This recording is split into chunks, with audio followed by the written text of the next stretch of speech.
I think we need to work on infrastructure. Companies that we took with, one of them got a Fortune 500 company to partner with them. We just need to say, how do we interpret these policies, make them easier to implement, and implement those inclusive economic development and beneficiation.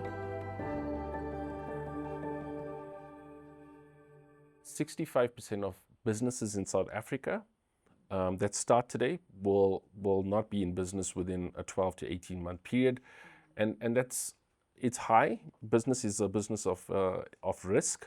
However, it's far higher than other areas in the world. Like in other areas, it's about 50%. One of the major reasons for business failure in South Africa is access to market. Right? What role does PBF play in enabling access to market for your incumbents? Yeah, we've realized that this is a problem, and let me take that one step back. Yes. A lot of businesses would join PBF because they think that PBF can help them to get tenders from government. So many businesses are set around getting tenders. They're not thinking of any other market, tenders. So those who get tenders, they want them for life. Even if they've grown, now they're getting big tenders, they don't think they must diversify. They don't think they must look for other markets. So to me, that is one of the highest risks, because once that tender is gone, unfortunately, there's no more market for this. You can't depend on one client. Yes. So what we have started to do, and I think BRICS was a good thing for us, is when we go to China, for example, we took 19 businesses to China for the exhibition, and we've been introducing, doing business to business with other countries. We've just been to Cote d'Ivoire as well. And in my trip now into the 3 countries, we talked to our embassies, all of them, looked for opportunities, and we'll be doing B2B for our businesses. Now, what we realize is that with all these countries, especially China, if you can think, they have 1.4 billion people. Sure. They want to do business with big businesses. You can't take a small business and say, go and export to China. So there are 2 things that we are trying to do there, that we are doing, actually not trying. We've talked to China to do an online business as PBF. Okay. The online business will help even the small businesses to sell online. Okay. The second thing is that we try to do matchmaking with big businesses, between the small business and big business, to say, we help you to get the bigger markets, but they want large volumes. Can you buy from small businesses, maybe 10, 15 small businesses? Now, we then have to set up training for them, support. They must understand, make sure their products qualify for exports. Yeah, there are certain grades in terms of the quality and all the requirements for exports. Beef is one of the most difficult ones because they look at so many things. They must come and inspect the premises and all of that. And if you are exporting to a Muslim country, also there are additional requirements. So the big business that is already exporting can then assist all these other small businesses and give them an offtake agreement, which makes it easier for them to go to the bank to make loans and upgrade their businesses so that they qualify in terms of their products to support this. So that's what we're doing. So training is very important, helping them to connect them with bigger businesses that can buy from them, especially for export businesses. Those are the 2 things that we'll concentrate on. I always say There are many other institutions and organizations that can fill in the gaps, but let's look for our specific niche market. In this trip, we talked to a big construction company in one of the countries. And now I'm looking for people who can do business with this construction company. It's huge. And I'm saying to them, for every contract that you get, you're going to take a number of small businesses to work under you. It gives them international exposure. It gives them the market, but it also helps them with funding because they can piggyback on a bigger company. So you're in many ways leveraging the relationships that you're building internationally, where big companies want to do business in South Africa. You're linking them with PBF members to say, here's a localization aspect for all of the initiatives that you're working with, and then conversely for products that we want to export, beef as an example, you're providing support to make sure that smaller companies have the right accreditation, they set up in the right way, and they've got a big brother that's helping them, and you're aggregating all of that to put them into the value chain to export. Yeah. Okay. One of the things I noticed as well is that you're extremely well networked as an individual. You've got a vast network. For businesses that are looking to expand beyond the South African borders, how important is it to build that network, and how important is it to work with associations like the PBF to expand your network internationally? I think PBF is very lucky in the sense that our chairperson, Dr. Gwen Ramokgopa, has a status in the international community that gives her access to the highest authorities. So her going with us to the countries that I have mentioned, for example, means that when we get there, she can actually go to the highest authority and they open doors for us. So our companies that we took with, one of them got a Fortune 500 company to partner with them. Wow. And in this most recent trip? Yes, when we went to FOCAC. Yes. And they got 4 companies, just one of the 4 companies that we introduced them, to do business with them. Now, we then go to an African country that wants services. We've now been able to say, we have this company that has a joint venture with this Chinese company. They can do even the railway, they can do power stations, now they can do bigger things that we wouldn't do. So what I'm saying is that not only do we use our network, we've used our network to get them business partners, and now we're using our network to use South Africa as a conduit to network with other African countries to supply services to other African countries. You've been to many African countries. Do you think South African businesses are missing out on the opportunity to expand their businesses into Africa as opposed to looking at more Western type of countries? African countries, South African countries are actually making inroads. I'm lucky because I went to many African countries at the beginning, just when we got into the democratic era. Yes. And the development was so bad. Actually, it was so depressing. Roads, hotels, very bad. So backwards, if I can put it that way. I mean, when I saw candles in one hotel, I was shocked. Okay, I didn't know we'd have load shedding, and I didn't know the word load shedding. Yes. When I saw people sleeping in the streets, I didn't know we'd have them in South Africa. But, it was like, oh, these things happening in a country, But to come back to your question, when I went back 5 years, 10 years later, I find many South African companies now owning hotels, running hotels, MTN, Standard Bank, you know, almost in every country now that I've been to, in fact, all of them that I've been to now, I found South African companies. Obviously, the challenge with African countries is the banking system. Yeah.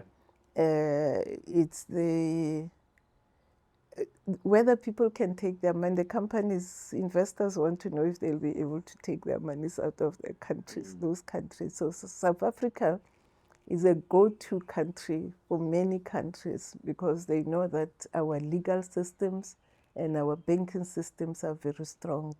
They are very international. Every country in the world is very confident that they can do business with South Africa. Yes. So they are more confident to get partners in South Africa for their companies to be South African based, even if they're going to do business somewhere else in other African countries. And so I guess that's where the opportunity lies for South African companies, Yeah. is to find the right partnerships and almost provide the credibility and the credence for international investors to do business within Africa. Absolutely, absolutely. And maybe the converse is also true.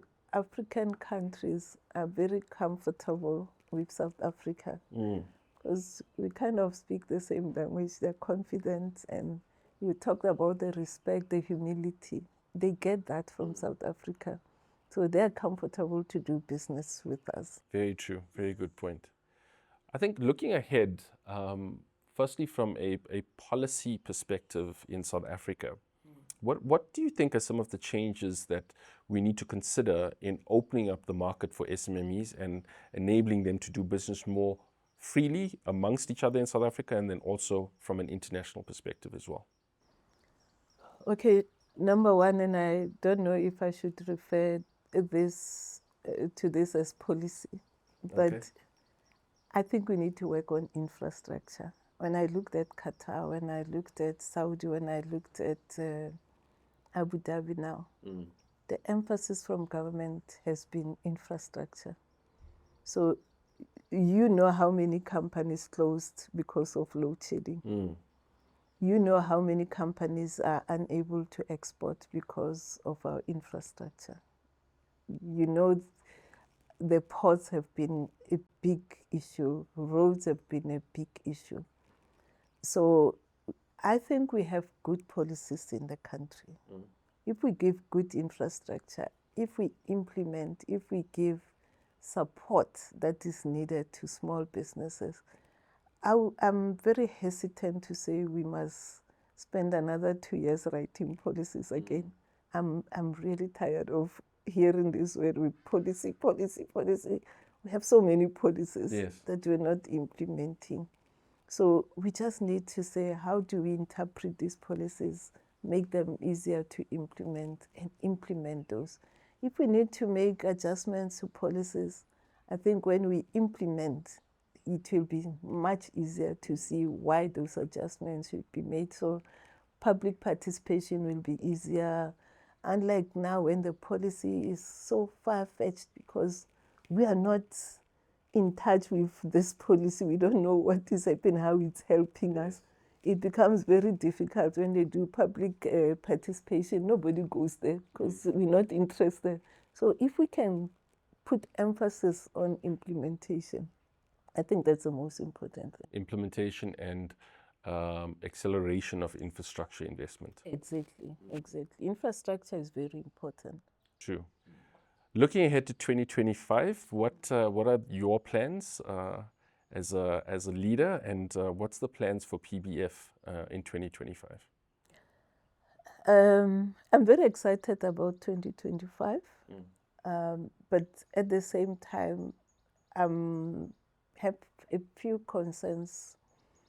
I'm excited about the opportunities that we have. G20 is coming to the country. We need to take advantage of that. I'm also hesitant and concerned about whether we are ready.